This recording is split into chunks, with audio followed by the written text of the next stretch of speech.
Right. It's Christless. Yes. And ours is all focused on the person of Christ. The King of Kings and the Lord of Lords. Amen. Yeah, Yes. we're waiting for a person ultimately. Right. Wow.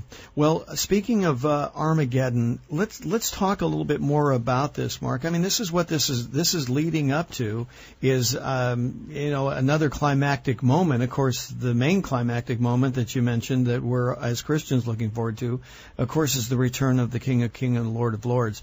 Well, Armageddon is a really interesting word in our culture now. It really has just kind of become to mean anything that's just bad.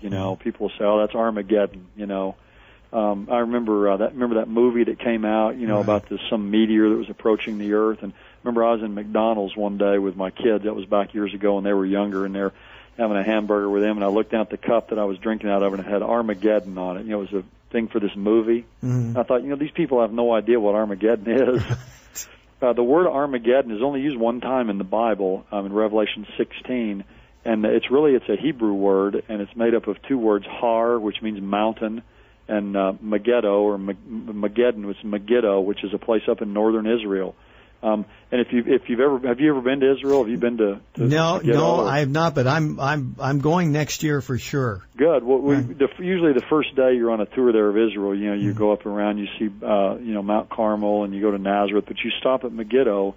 And when we say Mount Megiddo, here in America, we think of a mountain, 10,000, 12,000 feet high. It's just a little raised area. You know what I mean? It's not a big mountain. It's just it's a tell where cities, have been built on top of one another. It's a high place. Mm-hmm. But Mount Megiddo or Armageddon just overlooks the valley of Jezreel, or the plain of Esdraelon, as it's called, which is about 20 miles long, 15 miles wide. Napoleon called the perfect battlefield.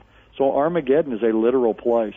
And this raises a really good point just in our study of the Bible, because, so many people, when they read Armageddon there, they don't take it literally. They don't take these things in the book of Revelation literally. Well, when you read early in the book of Revelation, John was on the island of Patmos, whenever he writes the book of Revelation. Well, no one says, Patmos wasn't literal. Right. But they take that literally. Well, then we should take Armageddon literally. Right. It's a literal place where the nations of the world are going to gather for the final great conflagration. It's going to be the world's final death struggle as the nations of the world gather there. Now, what's interesting to me about Armageddon is we're never told specifically, at least as far as I can tell, why the nations are gathered there. Some would say, they're gathered there to fight against Christ. Well, once they get gathered there, they will fight against Christ because they're going to see him coming back. But I'm not sure that's what brought them there to start with. Some say it's going to be to come there to wipe Israel off the face of the earth, finally one last time, a final act of anti-Semitism.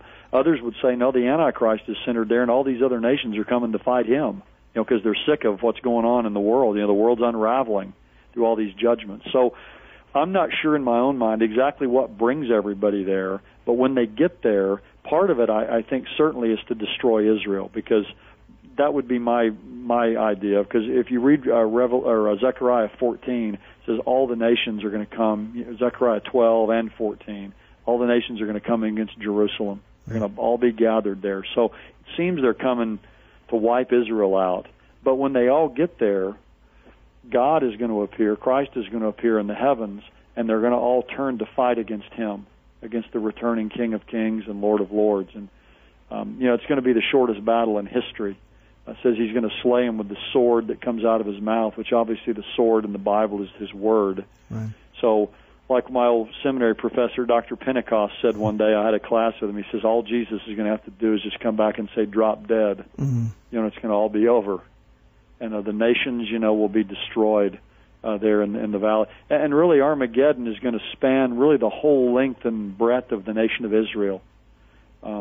It's not going to just be in that one place. It's going to be in Jerusalem. It's going to be on down in Petra, I think, down in the southern area of Jordan. It's going to span the whole length of Israel. It's going to really be a military campaign.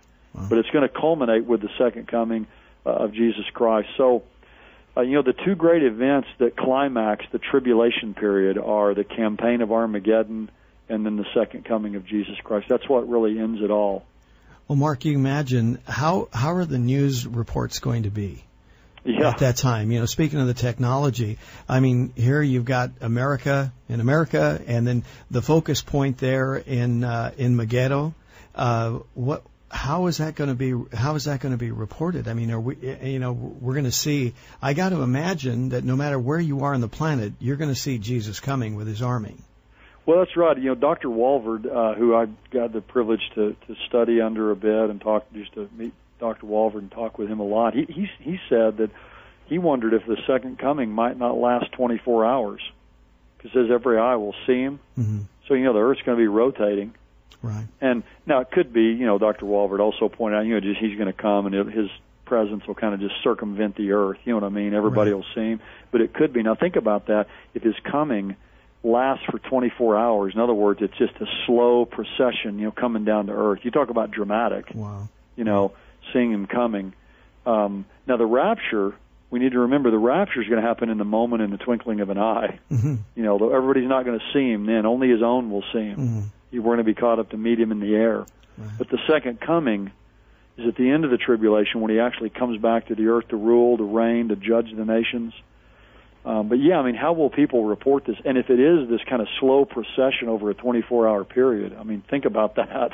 Wow. These nations turn to fight him. You talk about folly. Turning to fight, the King of Glory, their Creator, as he comes back. These events of the future, these are events that really boggle the imagination, to really, for us to grasp that. But if a person is a believer now and is caught up with Christ at the rapture, we will be in that procession with him coming back. Right. As it says, he's going to bring with him, the armies of heaven, or when he clothed in fine linen. We know from earlier that that's the righteous acts of the saints. So, we're going to be part of that army. Now, we're not going to fight, because as I said earlier, Christ is just going to destroy him with the breath of his mouth. Right. But we're going to be in that great procession as Christ returns. So, this is part of the future that we have as believers. And again, to me, thinking about these kinds of things ought to lift us above the mundane of the daily life. Right. We're going to be conquerors with Christ. We have an eternal inheritance with him. It ought to give us a long-range view of life and of history and of what's going to take place, and give us ultimate confidence and assurance and hope. And that's what we need today. I'll tell you, people need hope today. Well, isn't that what it's all about? God really, proving once and for all is, I am God. Yeah, that's right. And it's going to be one thing for the believers to have a certain knowledge of God, but when you are in his presence and you have heightened awareness and knowledge and intelligence of who God is, wow, this is going to be something else. Yeah, it is. All of these events, that are going to take place. Just think about the rapture. In a moment of time, we're going to go from here, and we're going to be standing, there with the Lord. I remember reading years ago G. Campbell Morgan.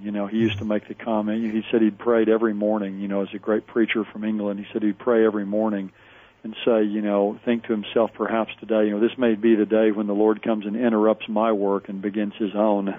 Mm. And, that's the hope that we need to have, though, and that's what we need to live in light of. And I think probably very few Christians really think any time during most days, perhaps today, this may be the day that Jesus comes. And I can assure you from my own experience, if you think that, it will change the way you live. Right.